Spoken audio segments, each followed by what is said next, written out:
बिस्मिल्लाहिर्रहमानिर्रहीम। अस्सलाम वालेकुम प्यारे दोस्तों, जिस तरीके से मैंने बताया था कि इंजीनियर मोहम्मद अली मिर्ज़ा ने एक हफ्ते पहले जो उर्दू पॉइंट को इंटरव्यू दिया है उसमें कुरान का तर्जुमा गलत किया है और अल्फाज को हज़फ किया है। सबसे पहले मैं आपको इंजीनियर मोहम्मद अली मिर्ज़ा का जो तर्जुमा है वो सुना देता हूँ और उसके बाद अपना सुना देता हूँ। फिर आपने उनमें देखना है कि किसमें कितना फ़र्क है, और आपको अगर सही और गलत जानना है तो आपको आसान सा तरीका मैं बता देता हूँ। आप इंजीनियर मोहम्मद अली मिर्ज़ा का भी सुन लीजिएगा और मेरा भी सुन लीजिएगा। और आपके घर में अगर कुरान और तर्जुमा और तफसीर का कोई कुरान वगैरह रखा हुआ है तो आप उसमें देख लीजिएगा कि मेरा वाला तर्जुमा सही है या इंजीनियर का तर्जुमा सही है। उर्दू पॉइंट की ये वीडियो है, मैं आपको दिखा भी देता हूँ। ये उर्दू पॉइंट की वीडियो है और 2 मिनट में इसने ये तर्जुमा यहाँ पे किया है। मैं आपको सुना देता हूँ यहाँ से। नंबर 64 में अऊज़ु बिल्लाहि मिनश शैतानिर रजीम क़ुल या अहलल किताब तआलौ इला कलिमतिन सवाइन बैनना व बैनकुम।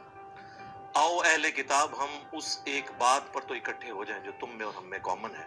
अल्लाह नअबुदा इल्लल्लाह, हम अल्लाह के सिवा किसी की इबादत नहीं करते। इंजीनियर का तर्जुमा आप लोगों ने सुन लिया। अब मैं बता देता हूं आपको कि इसका तर्जुमा लोग किस तरीके से करते हैं। तो सूरह आले इमरान की आयत नंबर 64 है, कुल या अहलल किताबि तआलौ इला कलिमतिन सवाइन बैनना व बैनकुम अल्ला नअबुदा इल्लल्लाह वला नुशरिका बिही शैआ। तो इसका तर्जुमा किस तरीके से मैं आपको बता देता हूँ कि कह दो ए अहले किताब, एक ऐसी बात की तरफ आ जाओ जो हम में और तुम में मुश्तरक है, और वो बात ये है कि हम अल्लाह के सिवा किसी की इबादत न करें और उसके साथ किसी को शरीक न ठहराएं। तो आपको अंदाज़ा हो गया होगा कि इस बदबख्त ने किस तरीके से अल्फाज को हज़फ करके तर्जुमा किया है। इसका इल्म का अंदाज़ा आप लोगों को यहाँ से हो गया होगा।